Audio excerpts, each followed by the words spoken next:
अस्सलाम वालेकुम नाज़रीन, आप देख रहे हैं प्रोग्राम थिंक पाकिस्तान। मैं हूं आपकी मेज़बान उस्मान ओमान। मक्का में पाकिस्तान, सऊदी अरब और तुर्की के दरमियान होने वाले जॉइंट डिफेंस एग्रीमेंट ने ख़ित्ते में सिक्योरिटी सूरत हाल के हवाले से एक नई बहस छेड़ दी है। अगरचे तीनों ममालिक इस माहदे को दिफाई माहदा और मुश्तरका दिफा का माहदा करार दे रहे हैं और इसे सिक्योरिटी इस्तेहकाम के साथ जोड़ा जा रहा है, लेकिन ईरान को जो इसमें शमूलियत की दावत दी गई है और ईरान ने इस पर जो रिस्पांस दिया है वो भी बहुत अहम है, क्योंकि ईरान की तरफ से इसे कागजी मुआहिदा करार दिया गया है। सवाल ये है कि ईरान इस मुआहिदे में शामिल होने में दिलचस्पी क्यों नहीं रखता। आज इसी मौजू पर हम गुफ्तगू करेंगे। प्रोग्राम में मेरे साथ मौजूद हैं सीनियर एनालिस्ट मियाँ हबीब साहब, सीनियर एंकर पर्सन और एनालिस्ट उसामा गाजी साहब। मियाँ हबीब साहब, सबसे पहले आपकी तरफ आऊँगी। ये बताइएगा कि ये जो जॉइंट डिफेंस एग्रीमेंट है, आप क्या समझते हैं इसमें ईरान को शमूलियत की दावत क्यों दी गई और ईरान इसे क्यों ज्वाइन नहीं करना चाहता? ईरान इस माहदे की स्ट्रेटेजिक वैल्यू पर सवाल क्यों उठा रहा है? बिस्मिल्लाहिर्रहमानिर्रहीम, बहुत शुक्रिया। एक तो देखें, ये माहिदा जो है ये मिडल ईस्ट की ताज़ा तरीन सूरत हाल जो है, जिसमें एक जंग ने बहुत मिडल ईस्ट को जो है वो अपनी लपेट में लिया हुआ है, उसको मद्देनजर रखकर किया जा रहा है। और दूसरा इसमें यह है कि मेरा ख्याल है कि जो आपका सवाल है कि ईरान क्यों इसमें दिलचस्पी नहीं ले रहा, तो अभी उसको कुछ खदशात हैं कि चूंकि इन तमाम ममालिक पर अमेरिका का बहुत असर रसूख रहा है और ईरान समझता है कि शायद ये मेरे खिलाफ कोई नया तर्ज का कोई माहौल तैयार किया जा रहा है। लेकिन असल सूरत हाल ये है कि इस वक्त मुस्लिम उम्मा को जो है वो रियलाइज हो गया है कि उनकी सिक्योरिटी जो है वो खतरे में है। और उसमें पाकिस्तान और तुर्की जो है, चूंकि दो बड़े मुल्क हैं और डिफेंस के लिहाज से बहुत मजबूत हैं, तो ये जो है उनकी सिक्योरिटी का पर्पज जो है वो ये हल कर सकते हैं। तो इस वजह से मेरा ख्याल है कि ईरान को कुछ खदशात हैं, लेकिन जरूरत इस अमर की है कि इसको ब्रॉड बेस होना चाहिए और इसमें प्रिपेयर करके मेरा ख्याल माहदे की तरफ जाना चाहिए था। ईरान को पहले इत्मीनान में लेना चाहिए था और बाकी ममालिक को भी ये यूरोपियन तर्ज की जो है ना वो सिक्योरिटी माहदा होना चाहिए था। और अभी फिलहाल चूंकि सऊदी अरब को कुछ मामला पर थ्रेट है और वो ये समझता है कि उसको फौरी जरूरत है, इस वजह से पाकिस्तान के साथ पहले भी एक माहदा जो है वो हुआ था और अब उसमें तुर्की भी शामिल हो गया और ये एक बहुत बड़ा, मैं समझता हूँ कि डिफेंस पैक्ट है। इस पे मेरा नहीं ख्याल कि किसी दूसरे मुल्क को कोई इस पे तशवीश होनी चाहिए। ये तो बज़ाहिर तीन मुल्कों का एक माहदा है कि अगर उन पर कोई हमला होता है तो वो उस पे तीनों जो है वो उनका जॉइंट एक्शन होगा। अलबत्ता इसमें तो सारा फायदा जो है वो सऊदीया को नजर आता है। बाकी अगर तुर्की और पाकिस्तान है तो इन दोनों का एक माहदा अगर इस माहदे की रूह से देखा जाए तो इन दोनों मुल्कों को अलबत्ता जरूर फायदा होगा। और अगर किसी मुल्क पर हमला होता है तो सऊदी अरब के लिए तो ये दोनों मुल्क जो है वो अपनी अफवाज भेजने के लिए भी तैयार हैं और हर तरह के असला और मदद देने के लिए भी तैयार होंगे और अमली तौर पर कुछ इकदाम कर सकेंगे। लेकिन सऊदी अरब जो है वो अगर तुर्की या पाकिस्तान पर हमला होता है तो मेरा ख्याल वो उस तरह से मदद नहीं कर सकेगा। अलबत्ता फाइनेंशियली वो जरूर सपोर्ट कर सकता है और सफारती सतह पर जो है वो इन दोनों मुल्कों के लिए कोई किरदार अदा कर सकता है। लेकिन प्रैक्टिकली अगर देखा जाए तो इस माहदे का सारा फायदा जो है वो सऊदी अरब को होगा और इसी वजह से ईरान जो है वो उसको भी थोड़ा इसमें तशवीश है या खदशात हैं कि सऊदी अरब की पुष्ट पर जो है वो पाकिस्तान और तुर्की खड़ा होकर कहीं उनके खिलाफ कोई नया महाज न खोल ले। लेकिन असल मसला जो है वो ये है कि इस वक्त पूरा मिडल ईस्ट जो है वो डिस्टर्ब है और ये एक बहुत बड़े पैमाने पर जो है वो इसमें यूएई को भी इत्मीनान में लेना चाहिए था, कुवैत को भी और दूसरे सारे मुल्कों को मिलकर एक, और ये वक्त की जरूरत भी है। तो इन सब को मिलकर अगर कर लिया जाए तो मेरा ख्याल है कि ज्यादा बेहतर होगा। ठीक है। अच्छा उसामा, आप क्या समझते हैं मौजूदा सूरत हाल में जो इस वक्त बाबुल मंदब में भी सिचुएशन बनी हुई है, हुसी जिस तरह से वहाँ पर एक्टिव हैं, इस सूरत हाल में ये जो दिफाई मुआहदा हुआ है और इसमें फिर ईरान को भी शमूलियत की दावत दी गई है, ये बहुत इम्पॉर्टेंट है। ईरान ने क्यों दिलचस्पी जाहिर नहीं की और इस मुआहदे में शमूलियत की दावत देना ईरान को, इससे क्या मैसेजिंग कन्वे करना मकसूद थी? उसमें एक चीज तो बड़ी अहम है कि ये मुआहदा है दिफाई मुआहदा, मुश्तरका दिफाई मुआहदा, दिफा के लिए। ये इसमें कहीं नहीं है कि तीनों मिलकर किसी मुल्क पर अटैक कर देंगे या तीनों मिलकर किसी पर हमला करेंगे, कोई ऐसी इसमें बात ही नहीं है। ये है मुश्तरका दिफा का, कि अगर किसी एक पर हमला होता है तो फिर तीनों पर हमला तस्वर होगा। तो ये है डिफेंसिव के लिए। एक बात तो बड़ी क्लियर है, बड़ी बुनियादी चीज है। जो बात आपने की बड़ी अहम है कि ईरान को इस पर मसला क्या है। एक तो आपने हुसियों का कहा, तो ईरान की सपोर्ट हुसियों के साथ है, ये कोई ढकी छुपी बात नहीं है। ईरान बेशक डिनाई करता रहे लेकिन उनकी सपोर्ट है। हुसी अगर सुनते हैं तो वो ईरान की निस्बतन ज्यादा सुनते हैं। तो लिहाजा अब सऊदी अरब और हुसियों के दरमियान मसाइल हैं, ये सबको पता है। हुसी उनको अटैक करते हैं, सऊदी अरब के अपने खदशात हैं। और जिस तरह से हमने देखा कई साल से इस वक्त यमन में जंग है, पहले सऊदी अरब बहुत ज्यादा उसमें एक्टिव था, फिर उससे निकला, एक मुआहदा हुआ, लेकिन हालिया दिनों में फिर वहां पर मसाइल हुए। एक तो ये बैकग्राउंड हमें नजर आता है ईरान के हवाले से, जिसपे ईरान अभी रिलक्टेंट है कि जी सऊदी अरब और हुसियों के दरमियान तो बड़ी सख्त चपकलिश है। अगर जो कोई मुआहदा हो जाए, लॉन्ग टर्म कोई मामला हल हो जाए, इराक से भी तो खतरा है ना।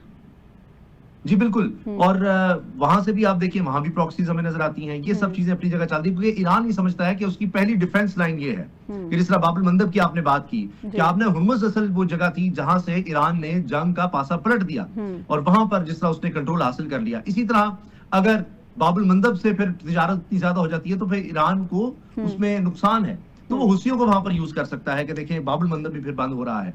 तो ईरान के अपने इंटरेस्ट, हर कोई अपने इंटरेस्ट देख रहा होता है, हर मुल्क अपने इंटरेस्ट देख रहा होता है। एक तो ये वजह जो हुसियों की आपने कही, दूसरा अमेरिका का इन्फ्लुएंस। अगर आप नोट करें तो ईरान के साथ तो बाकायदा दुश्मनी है अमेरिका की, लेकिन बाकी तीनों मालिक, पाकिस्तान, सऊदी अरब और तुर्की, इनके साथ अमेरिका के अच्छे ताल्लुकात हैं। और ये पाकिस्तान का तो एक कमाल है ना डिप्लोमेसी में कि चीन के साथ भी अच्छे ताल्लुकात, ईरान के साथ भी, और ये होना चाहिए। यही चीज ईरान मिस कर रहा है। उनके अपने डायनामिक्स हैं, वो अपनी जगह पर उनके पास अपने जवाब होंगे, लेकिन बहरहाल आज की दुनिया में आपने सर्वाइव करना है तो आप तुर्की को देख लीजिए। अभी F-35 का मुआहदा हुआ है अमेरिका का और तुर्किया का, जिस पर इसराइल चीखा है कि ये क्या किया गया। तो अब ईरान के अपने इंटरेस्ट हैं और यहाँ पर सऊदी अरब का मामला ये है कि वहां पर भी अमेरिका की बेसिस है। तो ईरान को ये मसला है कि जी देखें, तुर्की के भी इस तरह से अमेरिका के साथ डिफेंस पैक्ट, और जब अटैक होता है रीजन में, जब हम जवाब देते हैं तो आपने देखा कि मिसाइल तुर्किया के ऊपर से भी गुजर रहे थे, वहां पर तुर्किया ने वार्निंग दी। जब सऊदी पर अटैक हुआ तो पाकिस्तान ने भी वार्न किया कि हमारा डिफेंस पैक्ट है। जबकि जब पाकिस्तान और सऊदी का डिफेंस पैक्ट हुआ था, इसी तरह का मुआहदा, मुश्तरका मुआहदा, तो उस वक्त ईरान ने उसको अप्रिशिएट किया था। हमने तो हुसियों के मामले पे भी बड़ी स्ट्रॉन्ग वर्डेड स्टेटमेंट दी है ईरान को। सॉरी, हमने हुसियों के मामले पर भी हमारे दफ्तर खारजा ने बड़ी स्ट्रॉन्ग वर्डेड स्टेटमेंट दी थी। ईरान को भी कहा, यमन को भी कहा हमने। जी बिल्कुल, कि पाकिस्तान के अगर किसी शिप पर अटैक होता है, किसी शिप पर पाकिस्तान झंडा हुआ, तो पाकिस्तान की सलामती पर हमला तस्वुर होगा, पाकिस्तान पर अटैक तस्वुर होगा। तो ये तो बड़ा वाज़ेह है। तो अब फिर मामला ये है, मुझे लगता है कि ये मेरे लिए कोई बहुत बड़ा सरप्राइज नहीं होगा कि कल को ईरान थोड़ा सा पीछे हटे, जब अमेरिका के साथ भी मुआहदा हो जाता है और फिर अमेरिकन बेसिस भी, अगर, क्योंकि अमेरिका भी अब रीजन से देखिए ना उस तरह अपना कंट्रोल साबित नहीं कर पा रहा। और इस मुआहदे की वजह ये है, बुनियादी वजह ये है कि जो इलाके में अमेरिका एक गारंटर के तौर पर, सिक्योरिटी गारंटर के तौर पर, प्रोवाइडर के तौर पे, हाँ जी, वो एक सिक्योरिटी प्रोवाइडर के तौर पर, सही आपने लफ्ज इस्तेमाल किया, तो वो अब उस तरह रहा नहीं है। तो पाकिस्तान, तुर्किया, ये खुद कफील है अपने डिफेंस में। पाकिस्तान ने अपने से कोई 10 गुना बड़ी फोर्स को, 5 से 10 गुना बड़ी फोर्स को, बजट 10 गुना ज्यादा है तो फोर्स 5 गुना ज्यादा, उसको हराकर, भारत को हराकर साबित किया कि पाकिस्तान जैसी फौज के नहीं। ठीक बात आपने की। अच्छा मियां हबीब साहब, अभी आप भी इस बात को पॉइंट आउट कर रहे थे कि जो बाकी मुस्लिम ममालिक हैं उन्हें भी ऑन बोर्ड लेना चाहिए था। आपको क्या लग रहा है, अभी तो इस मुआहदे की इब्तिदा है, अभी तो मजीद इसके खदोखाल वाजे होंगे, आगे चल के मजीद ममालिक भी इसे ज्वाइन कर सकते हैं? क्योंकि एक ख्याल ये भी इस बारे में जाहिर किया जा रहा है कि ये कोई नया इस्लामिक नेटो तर्ज का इत्तेहाद हो सकता है। देखिए, असल में ये खला इस वजह से पैदा हुआ कि अमेरिका ने इन तमाम ममालिक की सिक्योरिटी का जुम्मा लिया हुआ था और वहाँ उसने अपने अड्डे भी बनाए हुए थे, लेकिन अमेरिका जो है वो इन ममालिक की सिक्योरिटी ममालिक को सिक्योरिटी प्रोवाइड करने में नाकाम रहा। जब उन पर हमले किए गए तो अमेरिका ने इसमें कोई रोल अदा नहीं किया, बल्कि वो इसराइल के लिए तो अपने खिदमत पर अंजाम देता रहा, लेकिन इन ममालिक को सिर्फ टेक्नोलॉजी की फरोख्त करने पर ही उसका फोकस रहा। और जंग में भी उसने एक कारोबार किया और ममालिक से जो है वो इनको वेपन्स देकर और दूसरे मामलात में उनसे जो है वो डॉलर लिए हैं। तो ये मसला तो अपनी जगह, तो इस वजह से एक पूरे खित्ते में एक खला पैदा हो गया था, क्योंकि इनमें ज्यादातर ममालिक ऐसे हैं जिनके पास कोई बकायदा फोर्स उस तरह की नहीं है, उन्होंने अपनी अफवाज नहीं बनाई, या अगर है भी तो वो इस काबिल नहीं है कि वो मुल्क का दफा कर सके, तो उन्हें एक दफा की जरूरत है।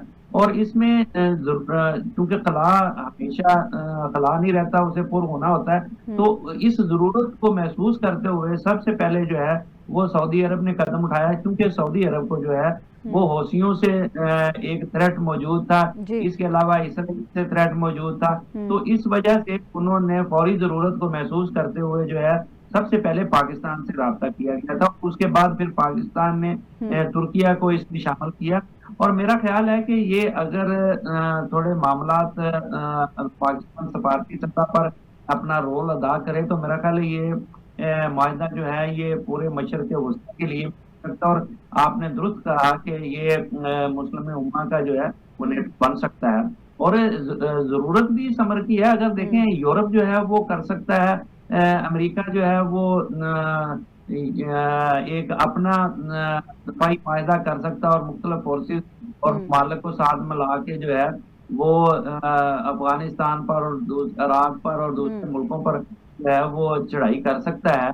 तो ये तो सिर्फ एक डिफेंसिव पर्पस के लिए माहिदा किया गया, इसमें कोई एग्रेशन नजर नहीं आता हमें, और ना ही जो है वो किसी मुल्क को टारगेट किया गया है, और ना ही मेरा ख्याल है कि पाकिस्तान भी और तुर्की का भी हमेशा से जो मौकफ रहा है आलमी भारतीय सतह पर, वो अमन के लिए ही रहा है, और सबसे ज्यादा जो अमन मिशन है वो भी पाकिस्तान ने और तुर्की की अफवाज ने जो सर अंजाम दिए हैं। तो मेरा ख्याल है कि इन ममालिक को जो है वो तहफ़्फ़ुज़ की जरूरत है, और तहफ़्फ़ुज़ के पर्पज के लिए जो है वो पाकिस्तान और तुर्की आगे आया है। और ये इसमें मेरा ख्याल है कि अगर थोड़ी सी तवज्जो की जाए, कोशिश की जाए, तो कि ये पूरे मिडिल ईस्ट के लिए हो सकता है। और ईरान भी जो है उसके खदशात अपनी जगह पर होंगे, क्योंकि बाबुल मंदब का मामला है और उसके साथ फिर अपना हर्मज का मसला है। तो अगर उनको भी ऑन बोर्ड लिया जाए तो मेरा ख्याल है कि ये पूरे मिडिल ईस्ट के लिए जो है वो एक पैक्ट बन सकता है का। जी अच्छा उसामा, आप क्या समझते हैं, आपकी अंडरस्टैंडिंग क्या है, आगे चल के ये नेटो तर्ज का कोई इत्तेहाद बन सकता है? और सेकेंडली साथ ये भी ऐड कर लीजिएगा कि एक तासुर ये भी है कि शायद ग्रेटर इसराइल के मामले के हवाले से ये एक पेशबंदी भी हो सकती है। बिल्कुल, ये ग्रेटर इसराइल वाला मामला आपने बड़ा अहम नुक्ता उठाया है, क्योंकि ग्रेटर इसराइल में सऊदी अरब के भी कुछ इलाके हमें नजर आते हैं कि उनका प्लान ये है कि हमने ये इलाके भी कब्जे में लेने हैं, मिस्र के भी इलाके हैं, लेबनान के भी हैं, दीगर बहुत से इलाके हैं। तो ग्रेटर इसराइल का प्लान तो ये है, और वो इसकी गाय बगाए बात भी करते रहते हैं और इस पर दावा करते हैं कि हमने यहाँ तक जाना है। लेकिन ये ईरान अमेरिका जंग के बाद पता चल गया कि ईरान जिस तरह से अपने दिफा में आया है और इसराइल तक उसके मिसाइल पहुंचे हैं, तो इसराइल को एक खतरा तो है।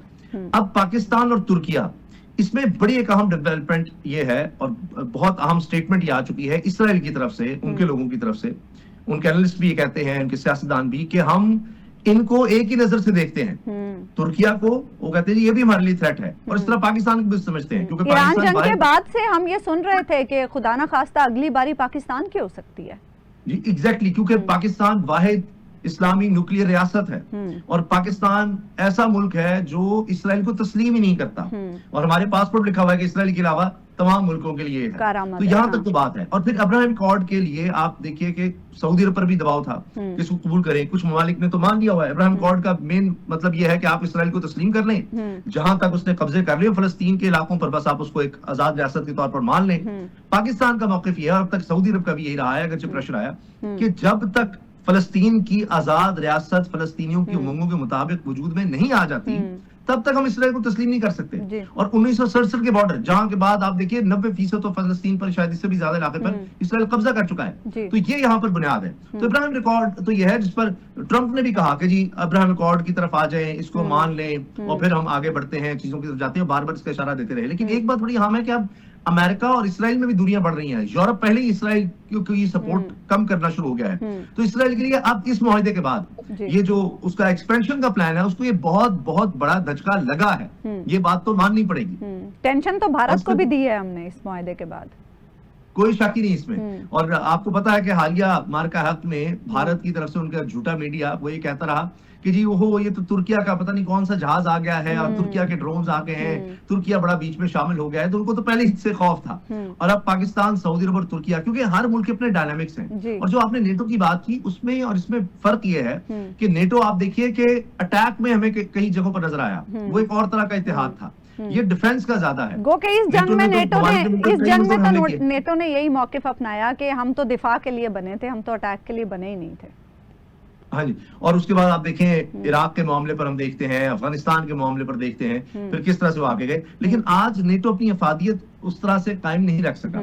खासतौर पे यूक्रेन जंग में हमने ये देखा है। और ट्रंप आए हैं तो उन्होंने तो कहा कि जी नेटो को हम रकम देते रहते हैं, डॉलर्स देते रहते हैं, फोर्सेस हमारी, टेक्नोलॉजी हमारी, और ये खुद क्या करते हैं। लेकिन यहाँ हमें डायनामिक्स फर्क नजर आते हैं इसमें कि पाकिस्तान की फोर्स का मुकाबला तो पूरी दुनिया में है ही नहीं, इसमें कोई शक नहीं। फिर पाकिस्तान की एयर फोर्स अगर आप देखें, इस तरह टेक्नोलॉजी के लिहाज से तुर्किया का देखें, वहां पर ड्रोन टेक्नोलॉजी, फिर नेवी के लिहाज से, तो जॉइंट वेंचर भी हमें आगे नजर आएंगे। इसमें हो सकता है कि मिलकर प्रोडक्शन की जाए, इंटेलिजेंस शेयरिंग भी हो, और इसमें म्यूचुअल फायदे की तरफ जाया जाएगा कि सऊदी अरब को भी एक स्ट्रेंथ हो। इसमें जरूरी ये नहीं है, अभी आप देखिए कि जब सऊदी अरब पर हमले हुए हैं, इस सूरत में कि जी हम ईरान ने कहा कि हम अटैक कर रहे हैं जहां जहां अमेरिका की तंसीबात है, लेकिन कई जगहों पर फिर ये बात सामने आई कि पाकिस्तान ने कहा कि हमारा डिफेंस पैक्ट है, और फिर ईरान को उन हमलों को रोकना पड़ा। तो उसकी इफादियत देखी है सऊदी अरब ने, और फिर ये तुर्किया को भी साथ मिलाया गया है। उसमें मेरा ख्याल है तीनों ममालिक के लिए फायदा है, और इसके कोई एक्सपेंशन डिजाइन नहीं है। और ये नजर आ जाएगा जिस तरह के हमने नेटो में देखा था कि जी वो एक इत्तेहाद बन गया हुआ है, वो डराने के लिए था, और वो बेसिकली तो रशिया के खिलाफ था जब यूनाइटेड स्टेट्स ऑफ रशिया होती थी।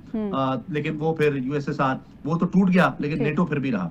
तो आज नेटो अपनी इफादत खो चुका है, जिस तरह से मैं अर्ज करूं कि ओआईसी अपनी इफादत खो चुकी। और उसके बाद आज ये खबर बन रही है कि ये एक मक्का पैक्ट और 3 ममालिक का इत्तेहाद, ये उससे डिफरेंट होगा, ये दिफाई लिहाज से होगा, और उसके बाद एक डेटरेंस है। देखिए अब कोई हमला करेगा, मिसाल के तौर पे आपने हुसियों की बात की थी, तो उनको ज्यादा सोचना पड़ेगा, 100 दफा सोचना पड़ेगा कि अब हम अटैक करते हैं तो हमें जरूरी नहीं है कि तुर्किया से कोई मिसाइल आकर हुसियों को हिट करेगा, लेकिन उनका कहना ही डिप्लोमेटिकली एक प्रेशर आ जाता है कि भाई इनका मुआहदा है और हमारे ताल्लुकात फिर इन सबसे खराब हो जाएंगे। और इसको आप अफगान तालिबान की तरफ से और दहशतगर्द जो है टीटीपी, उनके तनाजुर में भी इसको देखिए कि पाकिस्तान पर अगर अटैक होता है तो अब ये ममालिक मजीद कंडेमनेशन के पहले भी करते हैं, लेकिन अब ये अपना इन्फ्लुएंस भी इस्तेमाल कर सकते हैं। वो जाकर अटैक नहीं करना किसी ने अफगान तालिबान रजीम के खिलाफ, लेकिन एक अपना इन्फ्लुएंस होता है ओवरऑल, यानी कि ये एक इफेक्टिव मुआहिदा होगा। एक ब्रेक हम यहाँ पे लेंगे नाज़रीन, ब्रेक के बाद वापस आएंगे तो गुफ्तगू के सिलसिले को आगे बढ़ाएंगे। वेलकम बैक नाज़रीन। अमेरिका और इसराइल ने ईरान के खिलाफ जंग में गो के ईरान को शदीद मुआशी और अस्करी नुकसान पहुंचाया है, लेकिन वो अपना असल हदफ यानी ईरान में रजीम चेंज हासिल नहीं कर सके। और फिर इस जंग के बाद के हालात में हम देख रहे हैं कि ख़ुद अमेरिका और इसराइल के लिए बहुत से मुश्किल सवालात खड़े हो गए हैं। ईरान की मज़ाहमत, अमरीकी असले के ज़खायर पर दबाव, हुर्मुज़ का दोबारा खुलना और मुज़ाकरात, इस सब सिचुएशन में किसने क्या खोया है, क्या पाया है, आज हम इस पर डिस्कशन करेंगे। मियां हबीब साहब, आप क्या समझते हैं, ये जो 28 फरवरी से एक जंग शुरू हुई, फिर बीच में जंग बंदी हुई, फिर मुआहिदा हुआ, और MOU के बाद फिर सिचुएशन हमने दोबारा देखी कि दोबारा जंग की तरफ चली गई। अब दोबारा अमेरिका चाहता है कि मुज़ाकरात भी हो जाएं, हुर्मुज़ भी खुल जाए। क्या आपको आगे ये मामलात दिखाई दे रहे हैं, किस तरफ ये मामलात जाएंगे? मुआहिदा होगा या फिर ये वक्फे वक्फे की जंग जारी रहेगी?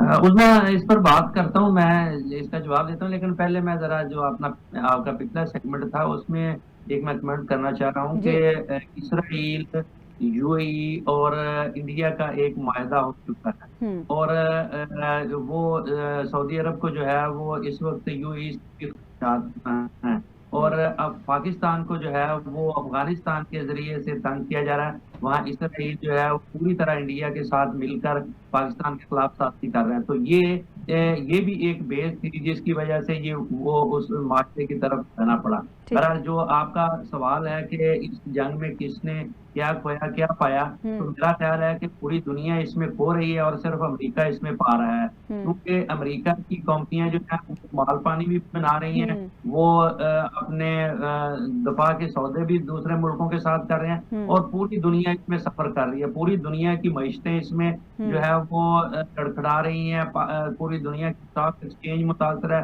पूरी दुनिया की ट्रेड इससे मुतासर हो रही है, और खास करके जो मिडिल ईस्ट है उसकी तो इकॉनमी का बेड़ा गर्क हो गया है। वो तो पूरा खिता जो है जंग में है, और उससे जो जनूबी एशिया के ममालिक है वहाँ तवानाई का बहरान है, और पूरी दुनिया में जो है वो इससे तवानाई के बहरान की वजह से महंगाई जो है वो पहले से ज्यादा बढ़ चुकी है। इन्फ्लेशन जो है वो उसने आम आदमी पर इसके असरात मुरतब किए हैं, तो वो असरात तो पूरी दुनिया पर इसके मुरतब हुए हैं। अब मेरा ये ख्याल है कि चूंकि अमेरिका चाह रहा था वो हो नहीं पाया, लेकिन वो इस तरह इसको छोड़कर भी जाने के लिए तैयार नहीं है।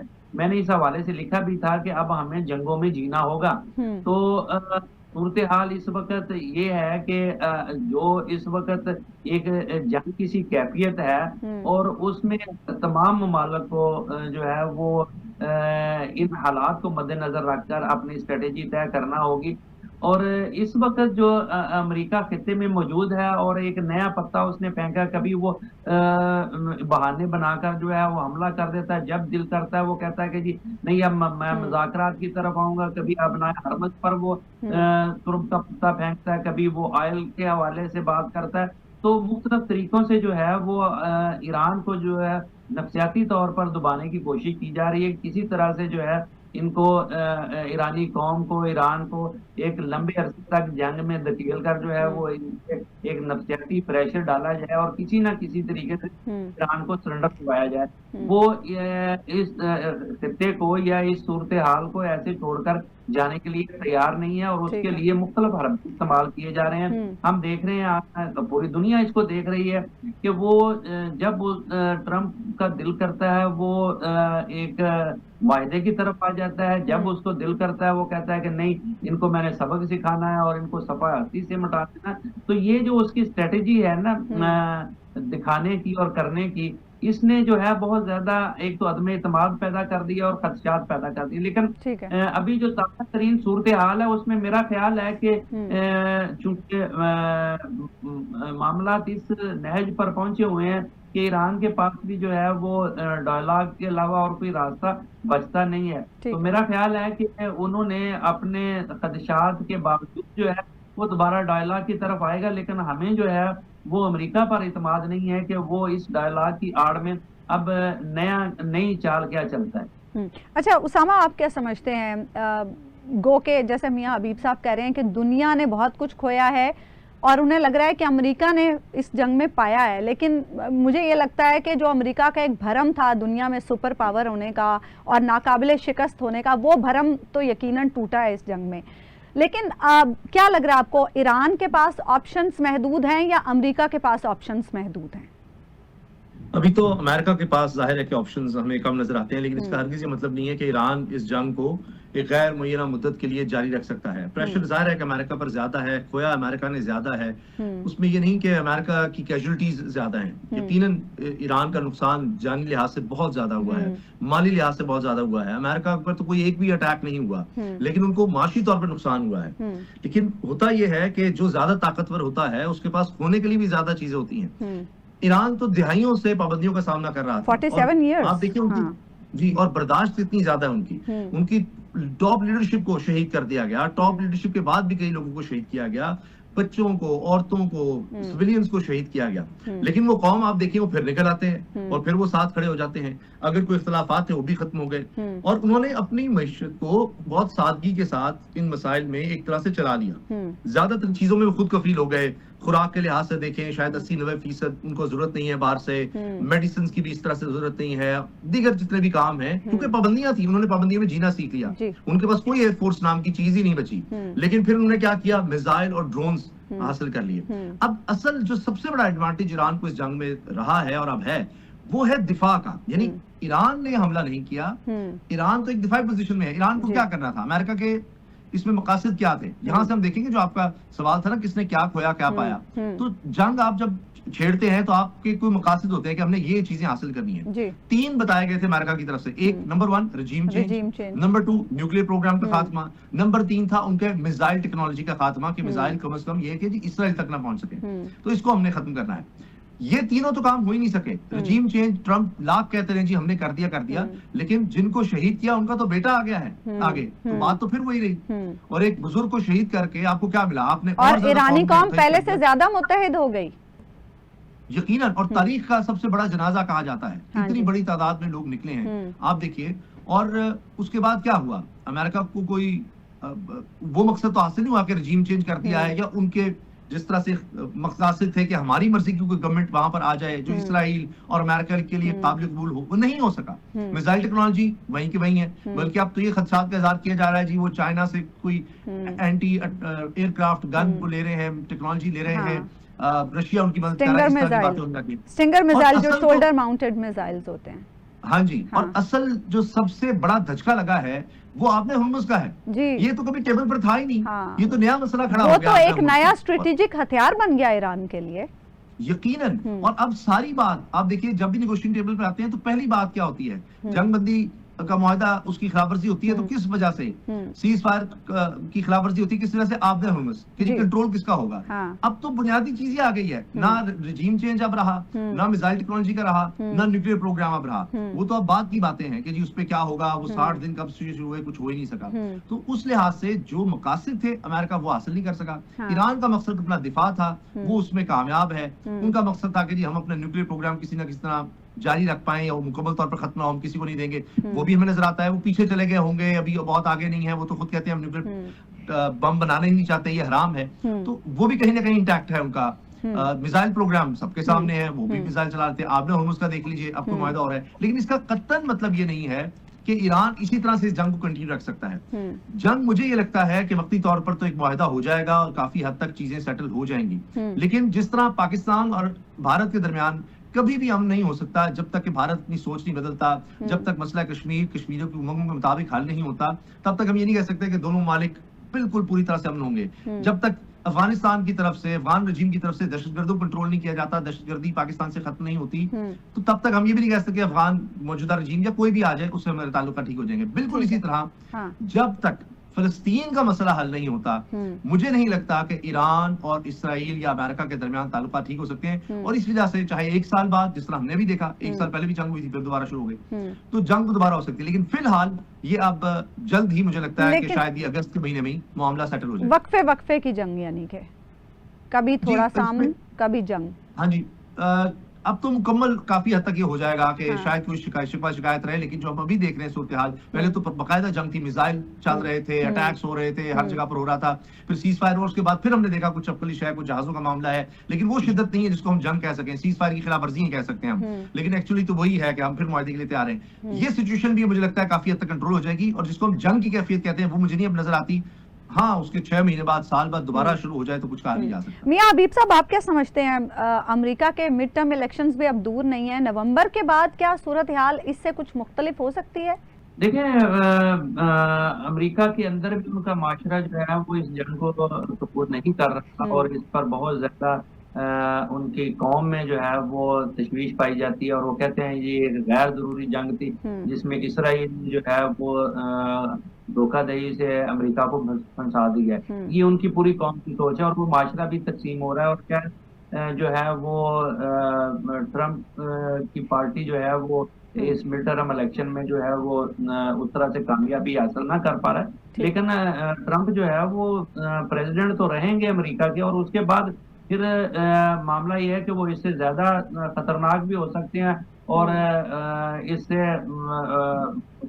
पब्लिश भी हो सकते हैं। ठीक। बहरहाल ये मिड टर्म इलेक्शन जो है वो मेरा नहीं ख्याल कि कोई इतना ज्यादा असरअंदाज होगा इस अच्छा। उनकी पॉलिसी पर, ठीक है। मिडल ईस्ट की जो उनकी स्ट्रेटेजी है। हम्म। अलबत्ता सूरत हाल अब जो है ना वो बहुत ज्यादा तब्दीली की तरफ जा रही है पूरी दुनिया में, क्योंकि इसके असरात मतलब होते हैं तो दुनिया का दबाव जो है वो अमेरिका पर पड़ रहा है। ठीक है। यूरोप हमने देखा कि वो पूरी तरह से अमेरिका पर दौड़ रहा है, जंग को खत्म किया जाए, ट्रेड को में आसानियां पैदा की जाए।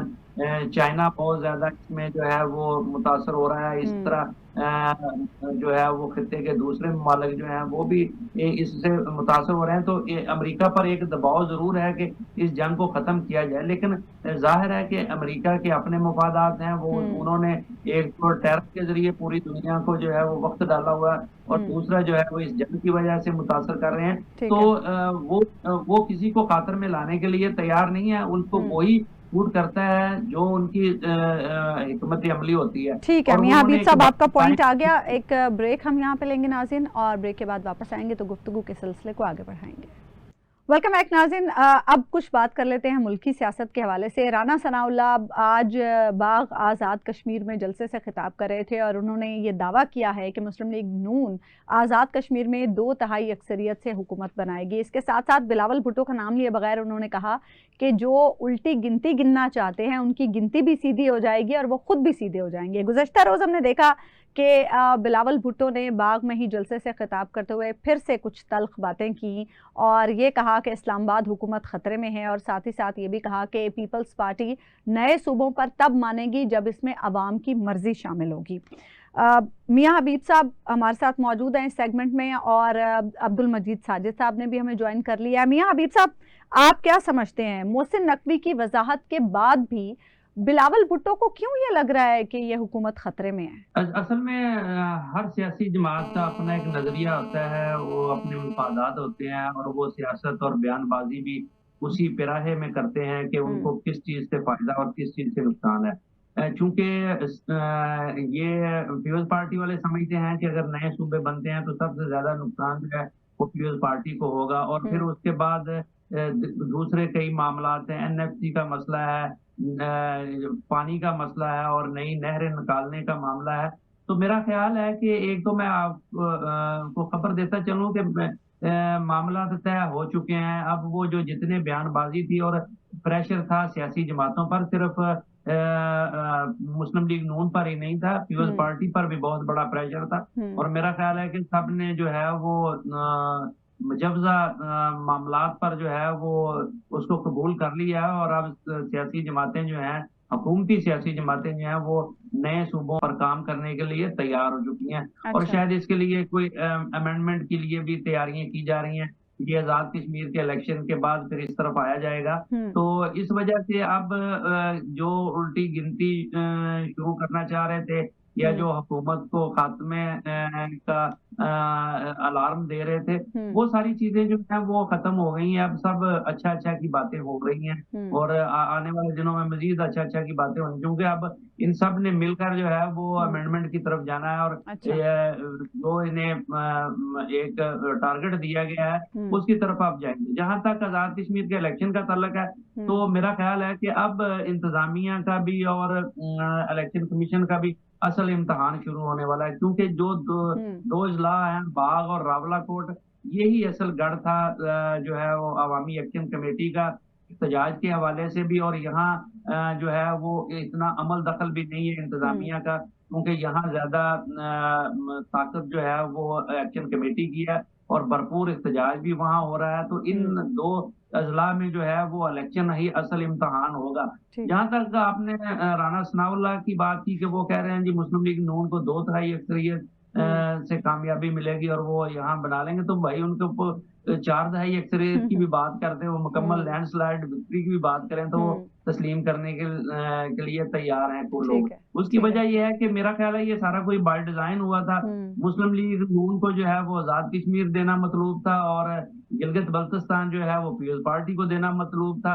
और आप अंदाजा लगा लें इन इलेक्शन की क्रेडिबिलिटी का कि साफ पता चल रहा था इलेक्शन से पहले ही लोग कह रहे थे जी कि गिलगित बल्तिस्तान जो है वो वहाँ पीपल्स पार्टी की हुकूमत बनेगी, और अब आजाद कश्मीर में इलेक्शन से कबल ही कहा जा रहा था कि मुस्लिम लीग नून की हुकूमत यहाँ बनेगी। तो ये तो इलेक्शन हो रहे हैं, बाकी सारे मामला चलते हैं, सारी दुनिया को पता है क्या हो रहा है क्या नहीं हो रहा, लेकिन तमाशा खूब हो रहा है। ठीक है। अच्छा साजिद साहब, आपको क्या लगता है, क्या वाकई सारे मामला ठीक हो गए हैं और अब सब हंसी खुशी रहने लगेंगे? देखिए, मामला तो अभी नहीं ठीक हुए।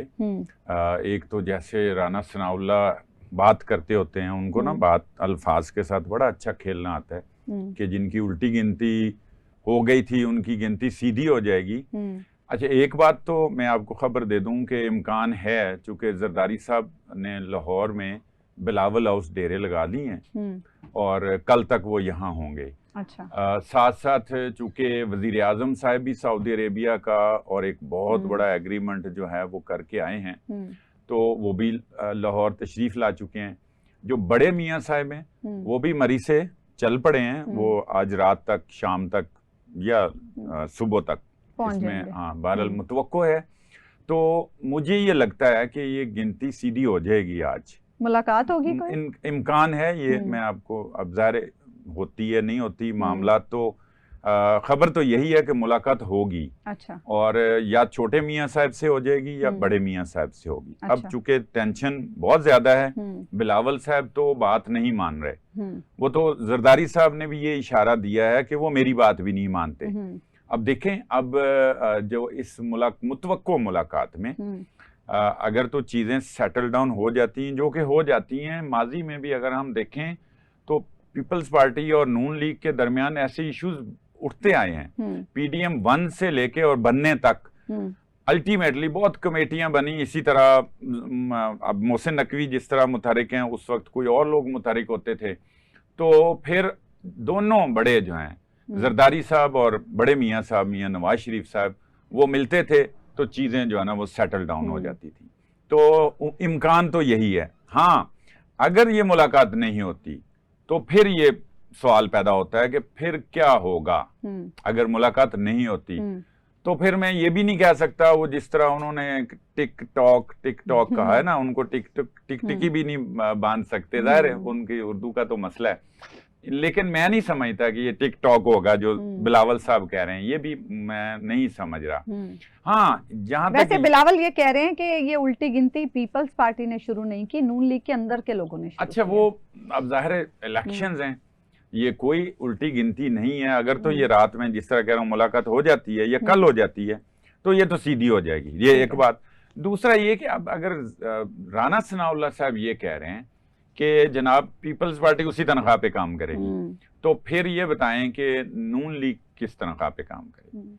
फिर नून लीग अपनी तनख्वाह बढ़ाएगी या तनख्वाह बढ़ाने से मुराद वो दोनों इत्तेहादियां, तो फिर दोनों ही पुरानी तनख्वाह पे काम नहीं, या तो दोनों पुरानी तनख्वाहों पे काम करेंगे। हाँ। ये बिलावल साहब इस बात पे राजी हो सकते हैं, या फिर ये बढ़ाएंगे और दावे जैसे किए जा रहे हैं। मतलब एक मुशीर हैं पीएम साहब के, उज़ैफर रहमान साहब हमारे तो दोस्त ही हैं, उन्होंने कहा कि जी हमारे पास सादा अक्सरियत है, पीपल्स पार्टी के बगैर भी हम कुछ ये इतने आजाद मिला मिलू के हम कर लें। ये वैसे ही बातें ही हैं, खाली ऐसे ना चीजों को ट्रिगर कर कुछ लोग करते हैं, कुछ लोग वैसे एंजॉय करने के लिए करते हैं, कुछ उनको टीज करने के लिए करते हैं।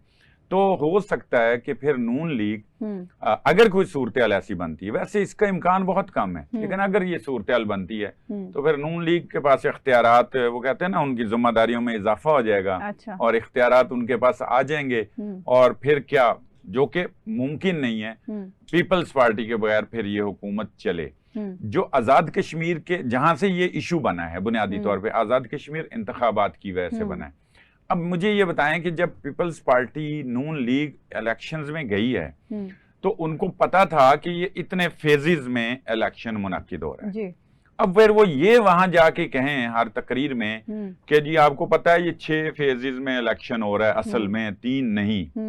अच्छा, एक तो उन्होंने फेज बढ़ा लिया, पूंछ में और हवेली में तो इलेक्शन इल्तवा का शिकार हो गया, और वो उसकी कोई मुद्दत नहीं बयान की, वो अभी गैर मुहैया मुद्दत के लिए जो है ना वो मौसम को बहाना बनाया गया, जो भी बनाया। अब इस इशू पे मैं इसलिए आ रहा हूं कि फिर इस वजह से जब तक ये इल्तवा का शिकार रहते हैं ये इलेक्शंस, जितने भी हलकों के ये हैं, तो उस वक्त तक हुकूमत साजी का अमल भी इल्तवा का शिकार रहेगा। ये एक बड़ी स्वीट सी पॉलिटिक्स है, अच्छा, और बारीक सी सियासत है। अच्छा। देखें, बाग में भी इशू है, रावलाकोट में भी इशू है, इंतखाबात तो हो जाने हैं, जैसे तैसे भी होने हैं, कुछ इक्का दुक्का वाकयात भी ऐसे पहले भी रिपोर्ट हुए हैं। लेकिन राना सनाउल्लाह इंडिया दे रहे हैं कि हम हुकूमत बना के तो एक्शन कमेटी से बातचीत करेंगे। हाँ, वो बात अच्छा, ज़ाहिर हुकूमत जो भी आएगी उसने तो करनी ही करनी, ये तो उनका काम है, उन्होंने कानून साजी भी करनी है। जो एक्शन कमेटी के जो मुतालबात हैं, जिसमें से एक मुतालबा मेजर है वो 12 नशिस्तों का, जो महाजरीन की नशिस्तें हैं, उनको बहरहाल एड्रेस करना ही करना है। तो ये अब अगर इल्तवा का शिकार होते हैं तो हुकूमत साजी का अमल उतनी देर तक नहीं होना। ठीक है। इस दौरान फिर ये जो मुलाकातें मैं इधर की बात कर रहा हूँ, अगर ये नहीं होती तो फिर कोई और हल्के और ताकतवर शख्सियात, जिसमें से मैं सीधी आपको बात बताऊं, मोहसिन नकवी साहब मुतहरिक हो जाएंगे। ठीक है। फिर वो जरदारी साहब को अलग मिलेंगे, मियां नवाज शरीफ साहब को अलग मिलेंगे, पैगामात पहुंचाएंगे, और फिर दोनों इसी तरह पे काम। ठीक है। अच्छा मियां हबीब साहब, जैसे कि आप अभी अपने जवाब के शुरू में ये कह रहे थे कि मामलात सेटल डाउन हो गए हैं, खास तौर पर सूबों के मामले पर, और रजामंदी हो गई है, लेकिन जिस तरह से हमने आज तक पीपल्स पार्टी एज अ जमात, हमने पीपल्स पार्टी का मिजाज देखा है, शायद अब हालात पहले जैसे तो नहीं रहे, लेकिन एक तासुर ये है कि सूबे बनने के मामले पे अगर जरदारी साहब और बिलावल भुट्टो अपनी कॉन्सेंट दे भी देते हैं तो पार्टी के अंदर से भी कुछ आवाजें उठ सकती हैं और इख्तलाफ आ सकता है। देखें, पाकिस्तान में सियासी जमातों की जो औकात है हम सबको पता है।